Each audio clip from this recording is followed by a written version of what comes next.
Boa noite a todos e a todas. Prazer poder estar aqui no programa Verdade dos Fatos da TV Conexão Guanambi.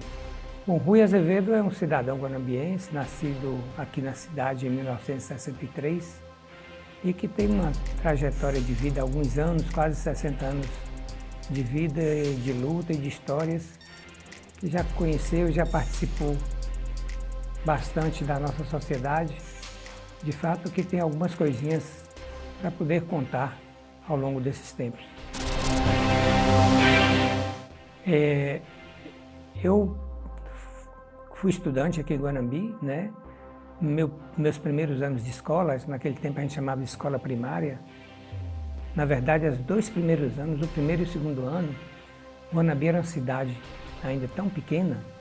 Isso foi lá em 1970, né? Eu tinha 7 anos. Em 1970 eu fui para a escola isolada. Significava que não havia aglomerações em grupo escolar suficiente para receber todos os alunos. Interessante que o grupo escolar era reservado mais para elite, para as pessoas que tinham um melhor poder econômico. E as escolas isoladas eram para os filhos das pessoas mais humildes. Então, o meu primeiro e segundo ano foram feitos em escolas isoladas aqui em Guanambi. A primeira escola isolada foi com a professora Ivandira, e eu me lembro até hoje o nome dela, que ela vinha a ser a esposa do promotor da cidade, Dr. Ari Guimarães Davi. O Dr. Ari era promotor público em Guanambi, e ela tinha uma escola isolada, onde a gente assistia aula na garagem da casa de Dona Ivandira. O segundo ano foi com a professora Dilma Lessa, muito conhecida na cidade também escola isolada, essa já mais próximo da minha casa. Só no terceiro ano, com a inauguração do grupo escolar da Alice Nunes, é que eu vou ter a oportunidade de ir para um grupo escolar. E aí eu fiz o terceiro e o quarto ano e fui para o colégio Luiziana Filho, aí já no ano de 1975. Fiz o segundo grau aqui em Guanambi, aliás, o ensino que a gente chamava de ginasial. O científico eu estudei em Viçosa, é uma cidade do sul de Minas Gerais. Lá eu concluí o ensino médio. E de lá eu fui para fazer o vestibular e entrei para o curso de medicina na Universidade Federal de Pernambuco. De forma que eu não tive outro emprego antes de entrar na área de formação médica, não. Eu me formei, curso de medicina, como todo mundo sabe, são 6 anos, né? Eu concluí o curso de medicina em 81, concluí em 87. Posteriormente eu fiz a residência médica, né? Que é a especialização na área de medicina, a gente chama de residência médica, que é um curso, um período de mais 2 anos. Portanto, a nossa formação, ela é de 8 anos, né? Com a residência médica, e eu fiz a residência médica em cirurgia geral, então eu sou médico cirurgião geral. Eu terminei o curso em Recife e fiz a residência médica em Salvador, na Universidade Federal da Bahia, no Hospital das Clínicas. Além de ser médico e cirurgião, bem posteriormente, é uma história um pouco já mais na frente, mas eu também sou mestre. Eu fiz o mestrado em Saúde e Ciências Ambientais, isso já na Pontifícia Universidade Católica de Goiás, foram mais 2 anos, né? Eu defendi a minha dissertação e tenho a minha dissertação publicada em revista nacional e revista estrangeira, e essa é a minha formação. Fora isso, eu tenho uma especialização também em medicina intensiva, então eu já trabalhei, também trabalho quando há alguma necessidade em unidade de terapia intensiva. Eu tenho também essa especialização, então essa é a minha formação. E a minha vida toda foi dedicada, portanto, a trabalho na área de saúde. Lógico que, enquanto cidadão, muitas pessoas acompanharam e sabem da minha trajetória, que eu tive também a trajetória política dentro de Guanambi. O único remédio eficiente contra o Covid é o que a gente está recebendo em conta-gotas, que é, de fato, a vacina, né? A gente só pode se prevenir contra doença que é infecto, contagiosa, quando a gente toma vacina. Então, vamos exemplificar muito facilmente. Quando somos crianças, nós recebemos um pool, um bloco de vacinas que são obrigatórias, está lá na nossa caderneta. Essas vacinas são para quê? Poliomielite, sarampo, pneumonia, hepatite B. Depois a gente vai recebendo os reforços dessas vacinas, rotavírus. Depois a gente recebe a vacina da catapora, da cachumba. Aí a gente, quando tem alguma doença que é prevenível por vacina, perspectiva, por exemplo, todo ano a gente se vacina contra a gripe, a gente vacina contra a febre amarela. Toda vez que a gente se corta tem um ferimento sujo, profundo, a gente se vacina contra o tétano. Então, essas vacinas são vacinas que conseguem prevenir algumas doenças. E numa luta hercúlea, fantástica da medicina, as vacinas demoram para produzir, pelas evoluções que as tecnologias permitiram. Nos últimos anos se conseguiu fazer uma vacina em um ano, em vários lugares. Tem mais de 100 vacinas em estudo, mas a gente tem pelo menos 10 que já estão sendo usadas. Então, o tratamento é a vacina. Esse é o tratamento, porque é um tratamento que é duradouro, é um tratamento que ele chega e deveria ter chegado no Brasil de forma mais rápida. Não fosse a irresponsabilidade do governo, nós teríamos hoje mais aí de 40% da população alvo vacinada. E em relação ao que mais a gente pode fazer, nós temos que manter, mesmo vacinados, a gente tem que manter o distanciamento social. Nós temos que fazer restrições de mobilização de pessoas, sim. Cientistas do mundo inteiro dizem que o Brasil, ou ele faz um lockdown total por 3 semanas, ou nós não vamos baixar esses números diários aí de 3 mil. E isso vai ser uma tristeza. Então, o governo tem que tomar essa atitude, né? E aí, como virou uma luta política, né? Uma questão política, politizou-se demais o processo, e ninguém cede, ninguém quer abrir a mão. O governo Bolsonaro, enquanto o governo de agora, está pensando muito mais em 22 do que efetivamente no agora. A máscara é fundamental, Lano, e está mostrado, né? Toda máscara, ela de certa forma ajuda.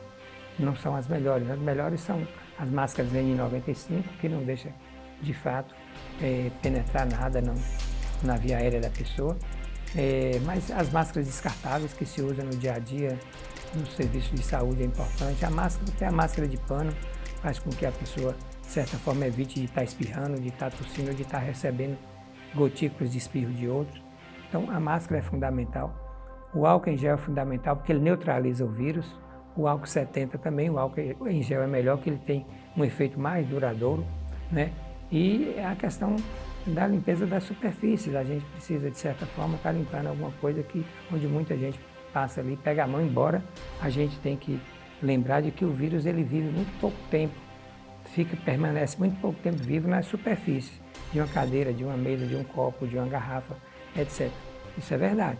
Ele precisa do ser humano, das nossas condições, na faringe, na garganta, no ouvido, para poder, ele tem que ter essa temperatura do nosso corpo, para ele poder se reproduzir e multiplicar. Então, é por isso, inclusive, que a gente fala, você está vacinado, beleza, você está protegido, mas não vá para a rua sem máscara, não vá se aglomerar, porque o vírus pode chegar até você na sua mão, você levar, botar no seu rosto, na sua garganta, não vai desenvolver porque você tem anticorpos. Mas se você, a partir daí, for ter contato com outra pessoa que não está vacinada, você vai passar, porque ele ainda vai permanecer vivo um período no seu corpo. Então é o rapaz que namora com a moça, ele é profissional de saúde, ele é técnico de enfermagem ou médico ou qualquer coisa, ele se vacinou, passou 2 semanas, ele fez a dosagem para ver se a vacina foi eficiente, anticorpos totais neutralizantes, é o exame que a gente faz, está lá, beleza, você está protegido. Ele vai para uma balada, chega lá, tira a máscara, aí abraça, beija uma, beija duas, beija três, só que ele estava no hospital de manhã, com certeza ele estava no UTI trabalhando, o vírus certamente pode estar no corpo dele. E ele vai para uma balada dessa, quantas pessoas ele contamina? Então, com certeza, mano, continua mesmo valendo as mesmas coisas. Distanciamento social, máscara, a vacina, que é fundamental, o álcool em gel, todas essas coisas, nenhuma perdeu o valor. Nenhuma perdeu o valor. Tudo é fundamental para que a gente, num bloco só, consiga combater essa tragédia que é mundial, mas ela simplesmente é terrível aqui no país. Nós iniciamos o Hospital Aliança em 2001.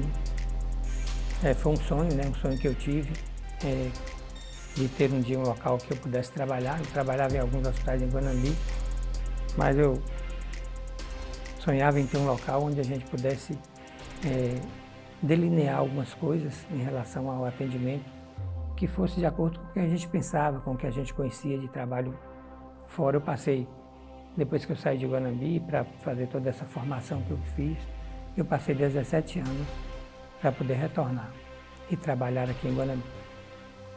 Eu vim trabalhar quando inaugurou o IFE Baiano, lá tinha um posto, um serviço médico, e era um concurso público, eu fiz essa prova, eu passei e vim ser o primeiro médico daquele serviço, do IFE Baiano.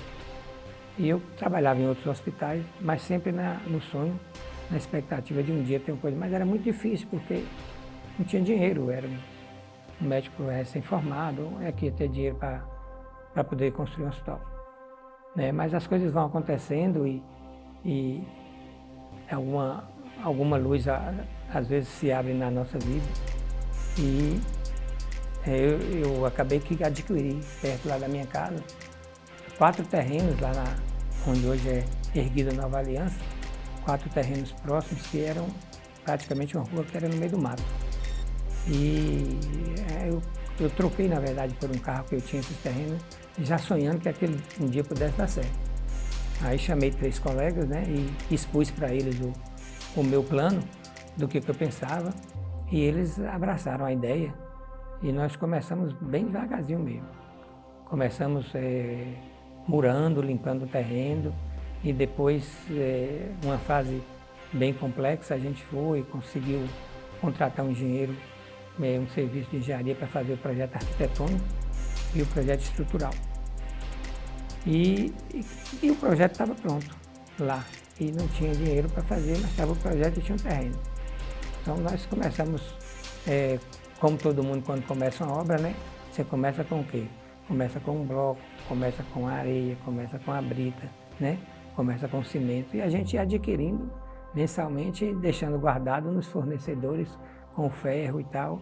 E um dia a gente resolve, a gente pode fazer pelo menos a base da construção, vamos fazer a base. Quando terminou a base, a gente já tinha feito uma economiazinha para levantar as paredes, depois para fazer a laje, e aí foi, né? E assim a gente foi crescendo. Quando a gente, as pessoas já viram a perspectiva de que ali realmente alguma coisa estava começando, a gente já conseguiu atrair mais alguns outros colegas que acreditaram na ideia também, de fato que nós saímos de 4 para 6, para 8, até chegarmos em 10 sócios proprietários lá do Hospital Nova Aliança. E como fizemos tudo isso muito devagar e com muita paciência, pé no chão, a gente demorou 9 anos para poder inaugurar o hospital, né? Mas fizemos com recurso próprio. Quando a obra estava pronta, a gente procurou um parceiro, que foi o Banco do Nordeste, né? E foi muito importante nas nossas vidas, porque nós demos a nossa obra como garantia, e o Banco do Nordeste nos fez um empréstimo para a gente poder equipar, que era muito mais caro do que a construção, os equipamentos do hospital. E a gente começou dessa forma. E o Nova Aliança veio para transformar um pouco a realidade da assistência médica privada em Guanambi.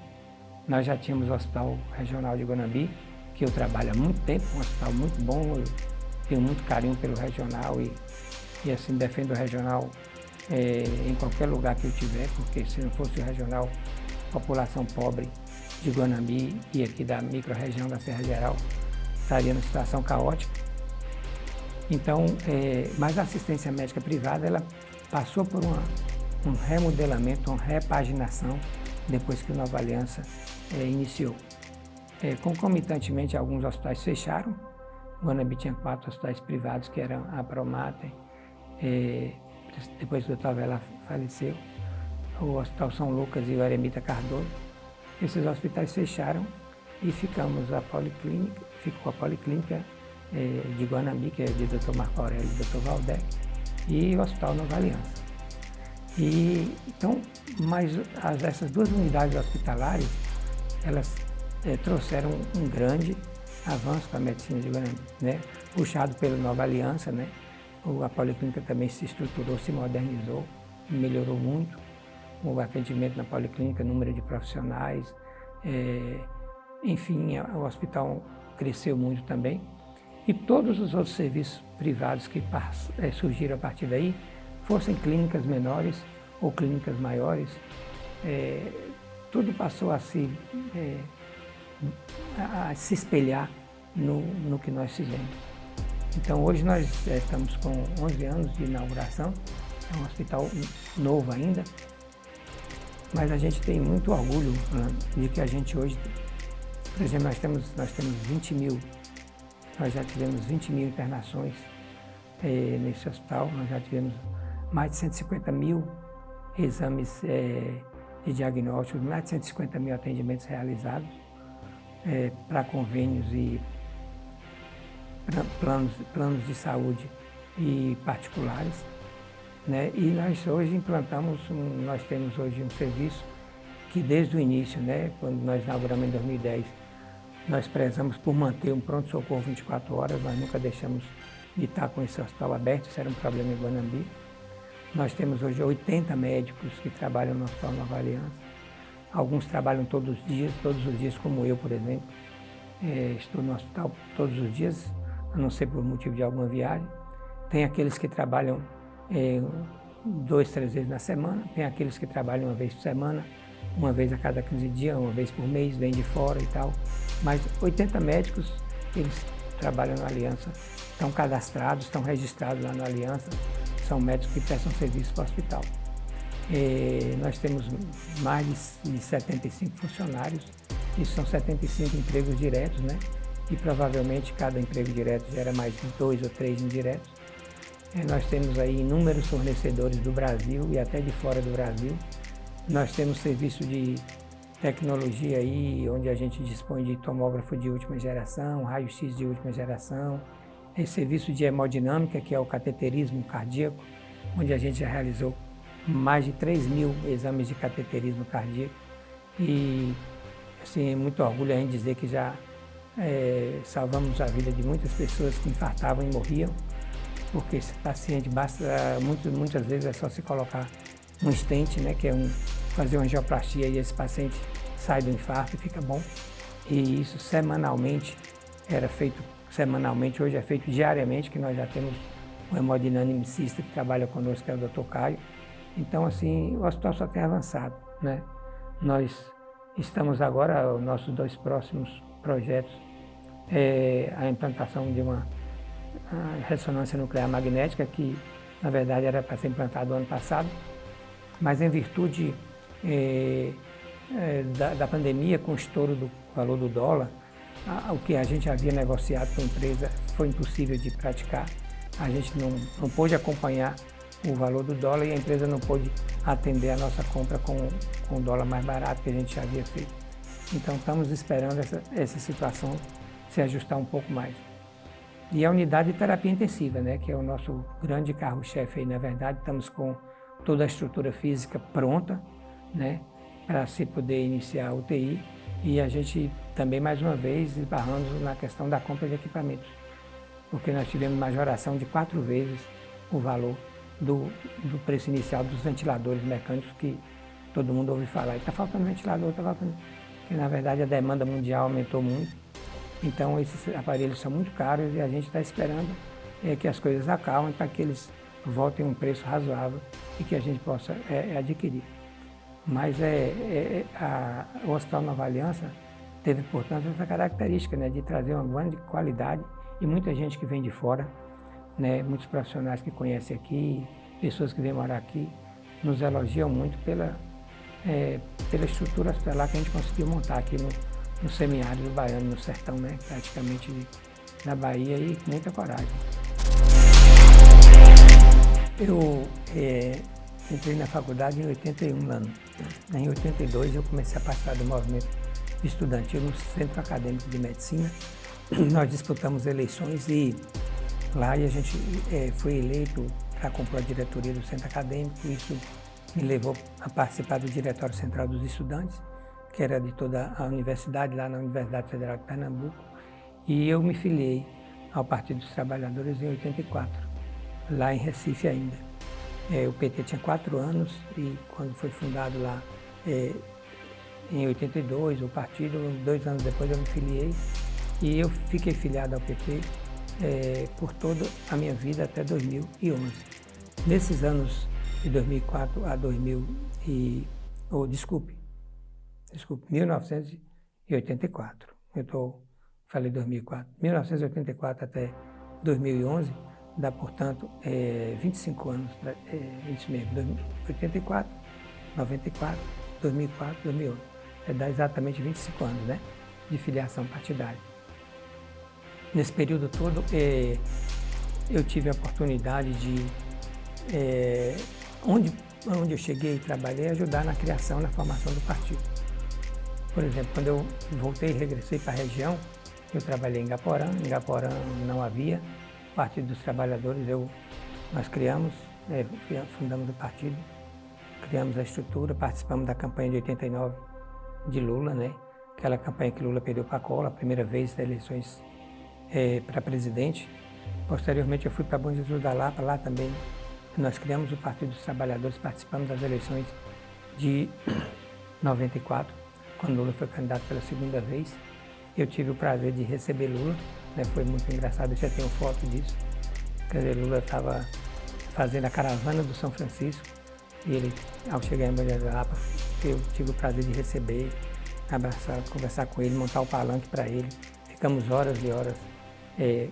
O tempo que ele ficou lá, praticamente fiquei o tempo todo próximo dele conversando, né? Prometeu que iria almoçar lá em casa, mas infelizmente ele nem almoçava em qualquer lugar que tivesse um lanche, porque a correria era muito grande. Ele saiu de Pirapora e foi até Penedo, e foi até Juazeiro da Bahia, no barco, né? Onde era navegável, ele foi. E isso foi uma trajetória de uns 21 dias fazendo isso. Então ele ficou em Bom Jesus da Lapa um dia inteiro. Pois bem, e quando regressei para Guanambi, eu logo que cheguei aqui já me filiei ao partido aqui, fui candidato a prefeito. Talvez as pessoas não lembram, mas eu cheguei em 1995, início de 95, 96 eu já fui candidato a prefeito pelo Partido dos Trabalhadores.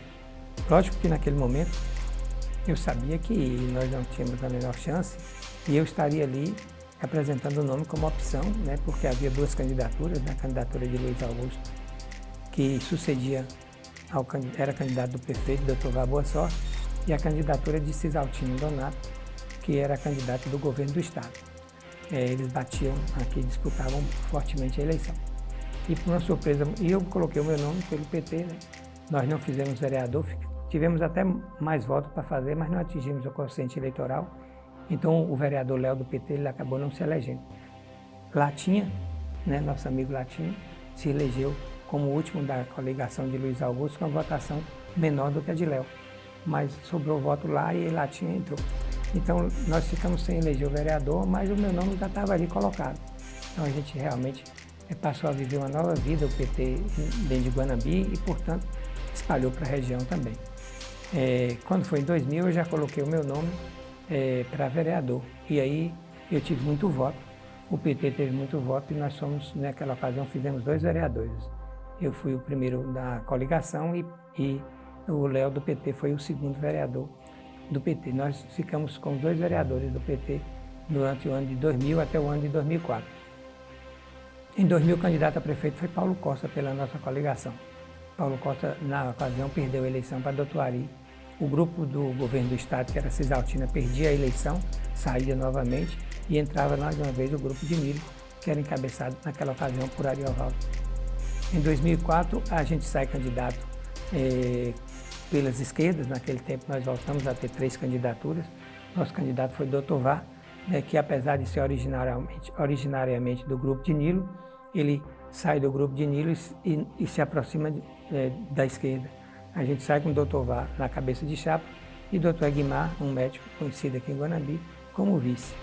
E Nilo, Ariovaldo teve um mandato muito desgastante, acabou não podendo colocar o seu nome para candidatura, para recandidatura. Nilo vai e disputa a eleição, né?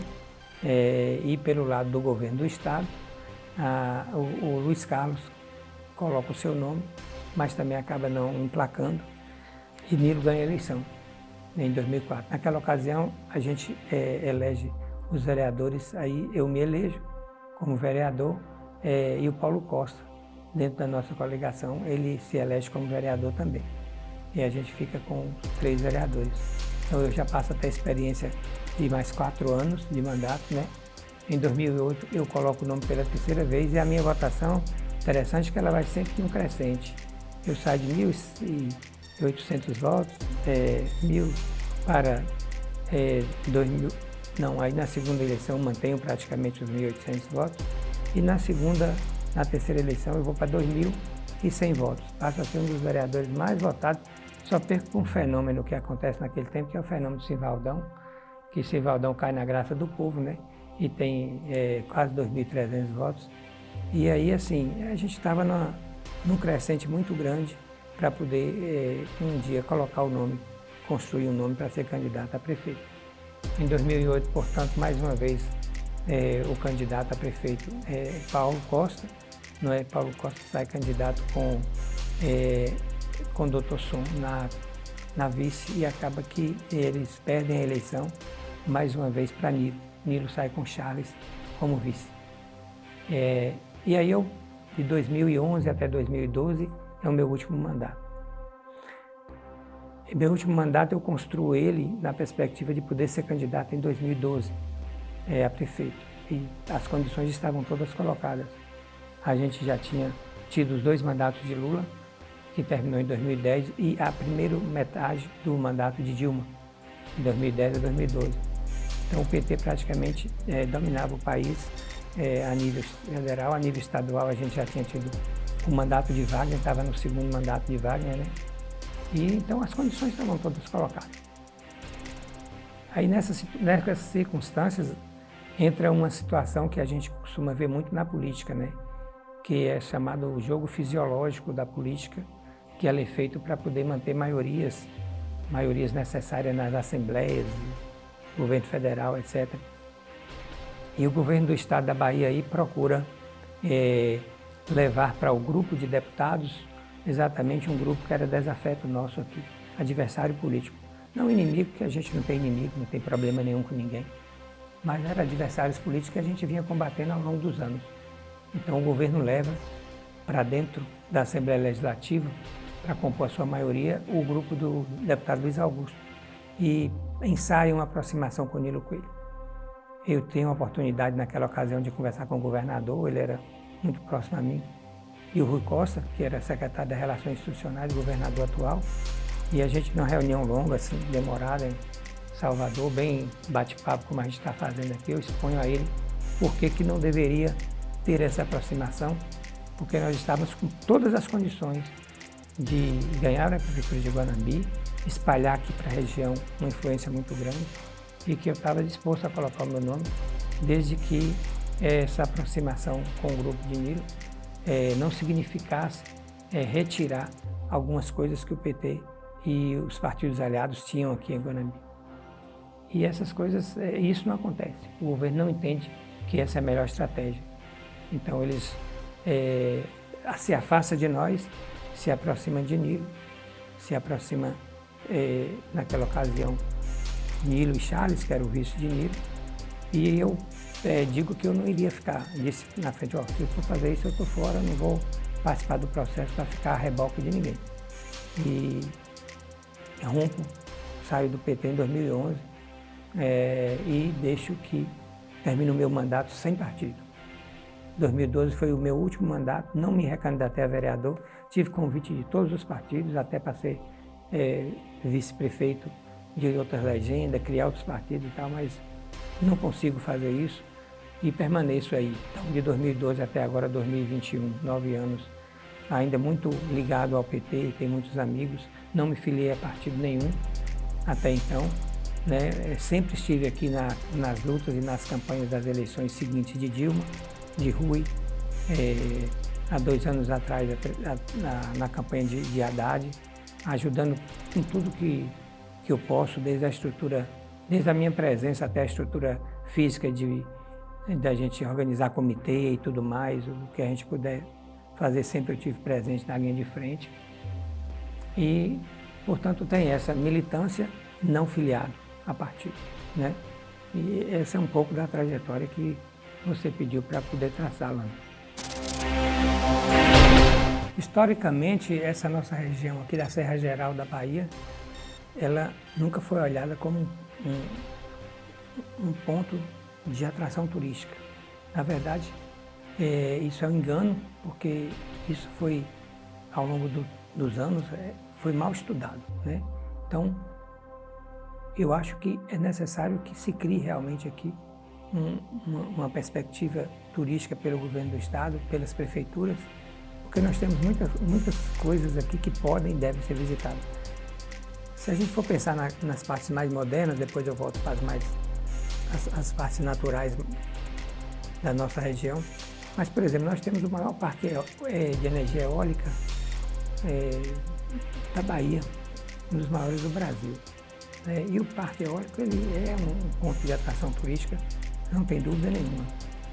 Mas nós temos também aqui, nós estamos relativamente próximos do São Francisco. Tem lugares que eu já fui passear pelo Brasil, que a gente viajou mais de 2 horas para chegar em determinado local para poder ver uma atração turística. Então, o São Francisco, por exemplo, está aqui a menos de 1 hora. Um pouquinho já na região oeste, mas estamos aqui. Mais especificamente, aqui nós temos que lembrar que Guanabi tem a atração turística da Leocádia, tem a Pedra do Índio, né? Nós temos a Casa de Dona Dedé, que é um ponto de atração turística que conta a história da nossa cidade. Mas o mais importante de tudo isso aqui é o Parque Estadual da Serra dos Montes Altos. Então é um parque que tem muitas cachoeiras, né? Tem várias cachoeiras, todas elas perenes, algumas com uma quantidade menor de água na seca, mas nunca deixa de correr. E agora, no período que choveu, com um volume muito grande de água. Inclusive, hoje mesmo eu recebi um vídeo muito bacana da Cachoeira da Cotandiba. Mas tem o Brucunum, tem a Cotandiba, tem a Cachoeira das Negras, tem a Mandiroba. Então, são várias cachoeiras aqui, está a menos de 40 minutos, gente, de viagem. Agora, o que precisa ter? Acesso. É preciso que se crie as condições de acesso, porque a acessibilidade, ela necessariamente não precisa ser predatória, ela não deve ser predatória. Ela pode ser uma acessibilidade organizada, né? Agora, precisa que o parque seja criado, o parque turístico aqui da região. Nós temos aqui grandes aglomeração de água, como a barragem do Poço do Mago, como a barragem de Seraíme, que são áreas bonitas que podem e devem ser visitadas. Nós temos a região, que foi uma região importante de mineração de ametista, que é Brejinho.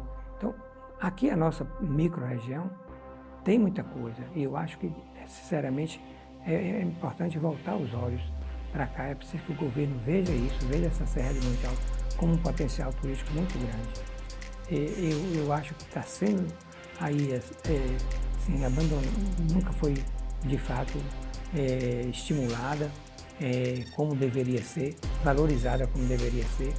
Então eu vejo que nós temos um potencial turístico, é uma outra fonte de renda, é uma outra fonte de riqueza e precisa ser explorado adequadamente. Muita gente até confunde, né? Acha que somos até irmãos, que tem uma aparência física grande aí. E com Luia, eu trabalho com Luia há praticamente mais de 20 anos e todos os dias a gente está junto, né? Conversando, dialogando, nos entendendo, discutindo também, brigando. Em determinado momento a gente se afastou um pouco na parte política, mas nunca deixou de ter o respeito, né? Porque eu sempre tive a trajetória de estar junto aqui do PT e a Latinha e Luia durante muito tempo foi do PCdoB. Sempre marchamos juntos, mas teve algum determinado momento aí da história que a gente se separou um pouco, quando Luia e Latinha fizeram na campanha de 2016 a opção por marchar com o grupo de Nilo. Foi uma opção deles, eu respeitei, nunca deixamos de ter nossa amizade por isso, né? E assim, e muito carinho mesmo. Nós nos respeitamos muito, a gente gosta muito, os três, a gente se gosta muito, a gente conversa muito sobre política. A principal conversa nossa é sobre política também, mas também tem as conversas informais e pessoais que a gente sempre, né? E Latinha, por fim, Luia está comigo no hospital direto, é um companheiro, é um parceiro da profissão. E Latinha, mais recentemente, no ano passado, ao inaugurar aqui um programa na TV Conexão Guanambi, a gente fez vários programas juntos. E aí a gente participou várias noites de quarta-feira aí, né, junto com o meu filho, o Augusto, que também teve uma participação boa aqui na emissora. Recentemente precisou viajar. E assim, e fora isso, vejo o Latinha uma pessoa extremamente assim, imbuída no sentido de fazer os resgates das questões culturais da nossa cidade. Então esse trabalho é muito bom e também envolvido muito na questão ambiental. Então isso é muito importante, né? Toda essa luta dele aí pela preservação da Serra dos Montes Altos, pela questão de toda essa polêmica e essa luta que envolve aí a questão da construção da barragem de rejeitos da Bamin. Latinha sempre participou muito fortemente disso. Nosso arquivo, né, o acervo cultural relacionado com levantamento de fotografias, de manuscritos históricos, de visitar locais de visitação pública. Eu já rodei com Latinha vários lugares aqui. Monte Alto, aqui perto, tem o Morro dos Três Irmãos, que é uma coisa maravilhosa. Tem vários lugares aqui que a gente já visitou. Licínio de Almeida, a Cachoeira do Salto, e Pindaí, na verdade, divisa de Pindaí com Licínio de Almeida, tem a Cachoeira do Salto. Então, num raio aqui de 100 quilômetros, tem muitos lugares, e Latinha conhece bastante tudo isso. Então, realmente é uma amizade de muito respeito, de muito tempo, né? A gente sempre se considerou praticamente irmãos mesmo. Lano tem uma coisa na vida que a gente costuma chamar de timer. O timer é aquele tempo ideal. Então, não sei se o meu tempo já passou, porque parece ter uma época que a coisa deve acontecer, né? Hoje eu leio muito sobre política, né? Eu tenho duas grandes vocações. Eu leio muito sobre as questões científicas da área médica e praticamente todo dia eu procuro ler tudo que existe mais moderno, procuro estar participando. Publico muito com os meus alunos, a gente tem muita coisa publicada e continuamos sempre publicando em revistas, participando de congressos. Ontem mesmo a gente submeteu um trabalho a um congresso científico e temos mais 2 para trabalhar. Então eu gosto muito dessa área e gosto muito de ler sobre política. Não muito de ouvir televisão, essas coisas não, mas muitos programas e muitas lives boas eu sempre acompanho e gosto muito de ler. E assim, eu sou um cidadão que tem o meu nome limpo, o meu nome liberado, né? Não tem nenhum problema judicial. E às vezes eu tenho um grupo de pessoas que a gente se reúne sempre. Esse grupo é um grupo que eu considero o meu grupo que me dá suporte na questão política, que é ali onde a gente discute as nossas demandas. E muita gente defende de que eu volte a filiar e pudesse colocar nome para poder, quem sabe, a população apreciar. Tem 2022, que passa antes de 2024, passa 2022 antes, né? E até a questão de 2022, se eu, por acaso, me filiar, a perspectiva de talvez, quem sabe, colocar o nome para que a população possa apreciar também, não é? Não me sinto melhor, mas também não me sinto pior do que nenhum dos nomes que se colocam aí para serem votados. Então, a vida continua. A gente vai tocar. O que eu sei aqui. Vou estar aí a favor de um projeto que seja contra o projeto de Jair Bolsonaro, porque o projeto de Jair Bolsonaro, para mim, é um projeto de extermínio. é um projeto que está puxando o país para trás. Economicamente, eu já falei, nós perdemos as 6 posições no ranking das nações mais ricas do mundo em 2 anos e pouco. Então não precisa nem falar, isso não deu certo. A política de Bolsonaro e Guedes não deu certo, a economia está parada. Lógico que teve a questão de que a pandemia veio a atrapalhar, mas não é só isso, não é só a pandemia. Antes da pandemia o país já tinha queda no PIB. E também, fora isso, é uma pessoa que não tem respeito pelas minorias, não tem respeito pelas mulheres, não tem respeito pelos LGBTs, não tem respeito pelos índios, não tem respeito pelo ambiente. O país é visto internacionalmente como um país que toca fogo nas suas florestas, que destrói sua fauna, sua flora, seus rios, seus mananciais, suas riquezas minerais. Então é um país que tem vendido e dado o que não poderia. Ninguém pega suas potencialidades estratégicas, como energia, por exemplo, como petróleo, e entrega para a iniciativa privada. São coisas que todos os países ricos e importantes no mundo mantêm isso, porque isso é estratégia. Você não pode dar o que você tem de melhor, né?